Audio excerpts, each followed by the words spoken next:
나는 나로 살기로 했다. 나답게 살기 위한 투두 리스트. 나 외엔 무엇도 되지 않을 것. 초등학교 2학년 때 장래희망을 말하는 시간이 있었다. 나는 키리 부인에 대해 어디선가 주워듣고는 키리 부인과 같은 여성 과학자가 되고 싶다고 말했다. 실상 나는 정자와 난자 시절부터 과학자와는 거리가 멀게 태어난 사람이지만 초등학교 2학년에 나는 그런 공수표를 남발해도 괜찮았다. 9살짜리 꼬마가 구체적으로 물류회사에서 구매를 담당하고 싶다거나 중견회사에서 회계관리를 하고 싶다고 하는 게 더 이상한 일이 아닌가. 그런데 문제는 나이를 먹어서도 우리의 꿈이 무엇을 할 것인가가 아니라 무엇이 될 것인가에 머물러 있을 때 발생한다. 예전에 한 피부과 의사와 대화를 나눈 적이 있다. 그는 서울에 있는 의대를 나와 강남에서 피부과 전문 일을 하고 있었다. 그런데 대화를 나누는 동안 의사가 아닌 한 개인으로서 그에게 어떤 개성이나 철학도 느끼지 못했고 오히려 성장하지 못한 아이 같다는 느낌을 받았다. 문득 그에게 지금 행복하냐는 질문을 했다. 그러자 그는 1초의 망설임도 없이 아니라고 답했다. 남들이 보기엔 그럴듯한 직업을 가졌다고 할 수 있겠지만 더 좋은 학벌에 더 큰 병원에서 일하지 못하는 것을 아쉬워할 뿐이었다. 사회적으로 인정받는 직업을 가진 이들이 실제로는 행복하지 않은 경우가 많다더니 그가 그런 사람이었다. 열심히 공부하는 것에 매달려 청소년기를 보냈던 그는 의대에 갈 수 있어서 의대에 갔다고 한다. 다른 생각을 할 여유는 없었고 대학에 가서도 빡빡한 의과 공부와 인턴을 거쳐 지금에 이르렀다. 그런데 그는 왜 행복하지 않을까? 그는 사회적 지위와 경제적 안정, 주변 사람들의 인정을 좇으며 자신의 내면은 바라보지 못했고 그것은 그의 내면을 공허하게 만들었다. 그런 그에게 중요했던 건 의사가 되는 것이었다. 자신의 공허한 내면과 희미한 정체성을 채우기에 의사라는 직업적 정체성에 기댄 것이다. 그런데 그는 여전히 행복하지 않았다. 의사가 되면 해결될 거라 여겼지만 더 큰 병원과 더 높은 연봉과 더 좋은 배경에 붙잡혀 있을 뿐 텅 빈 내면은 어떤 외적 가치로도 채워질 수 없었다. 물론 한 개인에게 직업은 단순히 돈벌이만을 의미하지 않는다. 하지만 직업이란 보다 자기다워지는 일이지 없는 자아를 창조하는 일은 아니다. 시작이 되는 눈뭉치가 있어야 눈덩이를 굴릴 수 있다. 내면을 돌아보지 못한 채 외면의 가치만을 쫓는 한 언제나 비교 속에서 살 뿐 결코 진짜 행복과 자존에 닿을 수는 없으니 우리에게 절실한 건 우리를 증명할 명함이 아니라 누구에게도 증명할 필요 없는 나 자신이 되는 것이다. 자신이 빛날 수 있는 자리에서 살아갈 것. 중학생 때 친구 앞 관공서로 봉사활동을 갔다. 그때 우리에게 주어진 일은 서류 항목을 리스트로 정리하고 몇몇 숫자들과 대조하며 오류가 있는지 확인하는 작업이었다. 나는 그때나 지금이나 숫자와 친하지 않았기에 서류들을 보는 순간 피곤해졌다. 지루함을 견디며 군뱅이 속도로 일을 하고 있었는데 함께 갔던 친구는 그 사이 문서 정리를 깔끔히 끝내고는 재밌다고 말했다. 그런 친구가 신기해서 물으니 오류를 찾으며 하나하나 정리해가는 것에 성취감을 느꼈다고 했다. 그 뒤 친구는 세무학과에 진학했고 지금은 세무서에서 일하고 있다. 어디서든 일 잘하고 꼼꼼한 직원으로 평가받을 게 분명하리라. 한 개인이 자신의 삶을 존중하며 살아가기 위해선 자신의 재능에 대한 이해와 이를 실현할 수 있는 직업 선택이 중요하다. 그렇지 못했을 때 견뎌야 하는 건 일의 고단함뿐 아니라 부가치하게 느껴지는 자기 자신이기 때문이다. 그런데 많은 이들은 재능을 찾으려 하면 예술적이거나 특수한 직업만을 떠올리기도 하고 엄청난 재능만이 가치 있다고 여기는 듯하다. 그 생각에 갇히면 자신의 재능과 장점에 충분히 주의를 기울이지 못하게 된다. 재능의 크기는 점점 늘려갈 수 있는 것이고 그 크기에 따라 다른 역할을 할 수도 있다. 예를 들면 글을 쓰는 모든 사람이 신춘문예에 도전할 필요는 없다. 재능의 크기보다 중요한 건 자신이 어떤 재능을 가지고 있는지 구체적으로 아는 것이다. 그렇다면 재능이란 무엇일까? 내가 생각하는 재능이란 어떤 일을 남들보다 쉽게 할 수 있는 일이다. 그건 몇 가지 재능에 국한된 것이 아니다. 어떤 이에겐 서류를 잘 정리하는 게 재능이고 어떤 이에겐 모르는 사람과 즐겁게 이야기할 수 있는 게 재능이고 어떤 이에겐 눈썰미가 좋은 게 재능이고 어떤 이에겐 남의 이야기를 잘 들어주는 게 재능이다.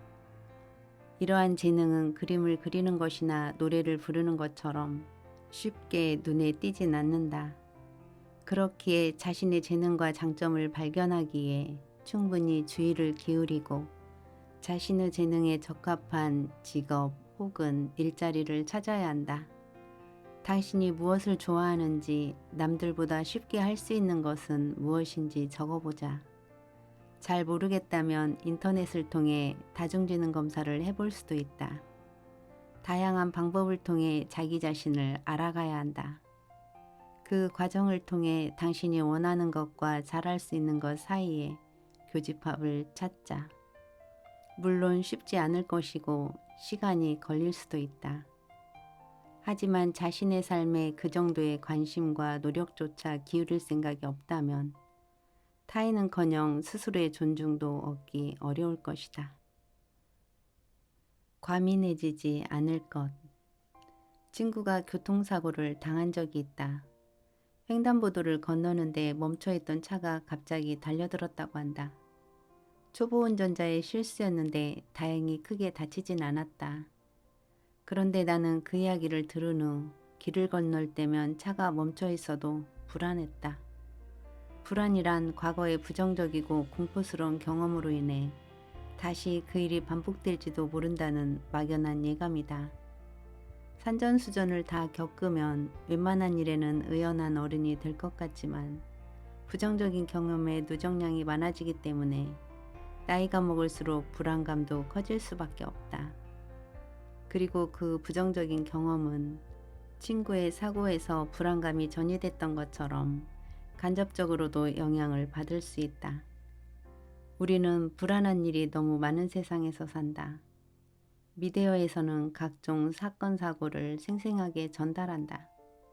건강정보 방송을 보면 예방하고 조심할 게 한두 가지가 아니고 불안정한 경제는 삶의 무엇도 보장하지 않는다. 사람들은 날 서 있고 또라이는 넘쳐나며 가습기 살균제가 살균이 아니라 살인을 하더라. 이렇게 너무 많은 것을 보고 들은 우리는 과민하고 불안할 수밖에 없다. 그래서 우리의 마음은 쉴 새 없이 불안으로 과민해졌다. 그리고 과민해진 마음은 실제로 벌어진 상황과 우리가 생각하는 것 사이의 경계를 무너뜨리고 별일이 아닌 상황에도 비상사태가 일어난 듯 안절부절 못하게 만든다. 그렇게 이제는 이시영 박사의 둔하게 삽시다라는 책 제목처럼 조금 둔해질 필요가 있다. 지나치게 과민해진 스스로에게 이야기를 해야 한다. 과거에 일어난 별개의 일일 뿐이고 꼭 나쁜 쪽으로 흘러가리란 근거는 없으며 낮은 가능성까지 하나하나 염려하며 살 수는 없다고. 긴장을 풀고 당신의 머릿속 세계가 아닌 진짜 당신의 세계로 귀환하라. 당신이 실제로 경험한 삶은 당신의 생각보다 평화롭다. 모든 이에게 이해받으려 애쓰지 않을 것. 결혼은, 취업은, 연애는, 저축은. 사람들은 이런 질문이 불편하다고 착각한다. 사실은 질문이 불편한 게 아니다. 그 질문 뒤에 나에 대해 내리는 타인의 판단이 불편한 거다. 자신들의 방식과 다르다는 이유로 나를 잘못된 사람으로 만드는 시선과 판단, 자신에 대해서도 잘 모르면서 타인에 대해서 심리학자이자 프로파일러이자 가장 중립적인 비평가로 둔갑하여 너무나 쉽게 판단한다. 그러나 누군가 2차 방정식을 이해하지 못한다면 문제는 2차 방정식이 아닌 그 사람의 이해력 부족에 있듯이 누군가 우리를 이해하지 못한다면 그건 역시 우리의 문제가 아니라 상대의 이해력 문제일지 모른다. 그러니 그들에게 쩔쩔 맬 필요도 없고 우리를 증명하려 애쓸 필요도 없다. 우리는 편협한 이들에게 이해받으려 사는 게 아니며 당신의 삶은 당신의 것이다. 3인칭 시점을 전지적 작가 시점으로 여기는 오만은 언제나 진실을 오독하기 마련이다. 너그러운 개인주의자가 될 것. 미움받을 용기라는 책이 한국과 일본에서 베스트셀러에 올랐다. 단순히 잘 팔리는 정도가 아니라 불황인 출판계에서 신드롬에 가까웠다. 왜 이 책이 한국과 일본에서 베스트셀러가 되어 있었을까? 두 나라는 행복연구에서 중요성을 나타내는 국가이다.